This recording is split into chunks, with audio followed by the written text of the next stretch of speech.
Dr. Christy Ennis. In this video, I'm going to show you how to get a great start to your day and not collapse on the floor when you step out of bed, which, yes, I have been there, with 4 simple exercises that you're actually going to do right in bed, and 2 little tips at the end of the video on something you can do at night to help prevent some of that pain in the morning.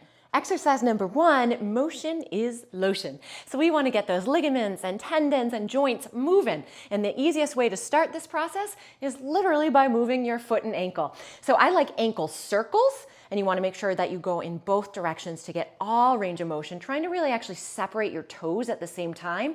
If you want to be a little creative, you can do ankle alphabet or make ankle sentences, whatever you want to do, but take a good 20 to 30 seconds to work through those motions. Exercise number 2 is going to get those layers that stick together and cause pain, the fascia and the muscle, to glide better so that you feel better.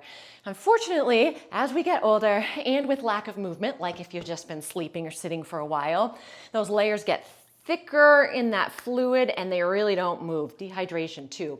So we're going to take the Derma Edge, which I actually keep right on my nightstand for this very purpose, to get things moving a little bit.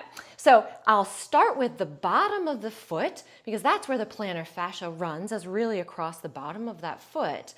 But the key thing here too, not just the bottom of the foot, but it comes up, attaches into the heel and into the Achilles, which of course then, right, attaches to the calf muscles. So you really want to make sure that you're getting into those calf muscles as well. And you're doing this until it feels a little less crunchy, which mine definitely does feel crunchy.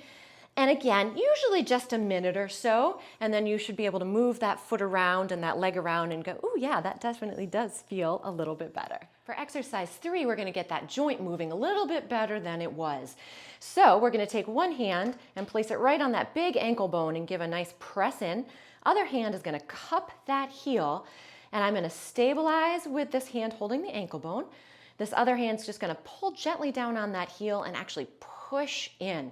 So now I'm separating some of that space in that joint to get things to move a little bit better. And typically about 15 to 20 repetitions, just holding really briefly there. For our last exercise, now that we've got all that blood flow going, it's time to stretch a little bit.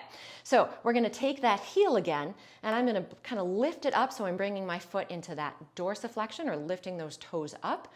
Hold that nice and tight there, grabbing onto that big toe, and then adding, and you can see that plantar fascia right there. And you're just doing this one nice and gently, and you're not holding it for more than a couple seconds at a time. This is kind of the money stretch if you've got plantar fasciitis. After doing all of those things, this should feel awesome. Okay, lastly, 2 tips that you can try at night to help yourself in the morning. Now, one of the main causes of plantar fasciitis, or at least a big cause, is actually when your foot is extra plantar flexed or pointed down. And when we're sleeping at night, there's 2 things here. One, if you sleep with the covers on, it automatically pushes your foot down. Seems like such a simple thing, but trust me on this one, it makes a big difference. So when I'm sleeping, I actually keep whichever foot is bothering me out of the covers so that I don't have that extra pressure applied. And boy, does it really make a difference. And then the other thing, besides of course being super well hydrated, right? Never forget that part. You can actually wear what's called Strasbourg sock, is the most common one. It's this little sock. It's got a little attachment in a ring that actually helps just kind of pull that toe and that foot up a little bit. So I would try the sheet thing first, and then that's kind of the second line of defense. I usually, if I'm wearing it, kind of have to take it off in the middle of the night because it starts to bother me, but that one can help as well. Thank you so much for tuning in today, you guys. If you want to get rid of pain anywhere in your body on your own with just one little portable device, don't forget to check out the Derma Edge.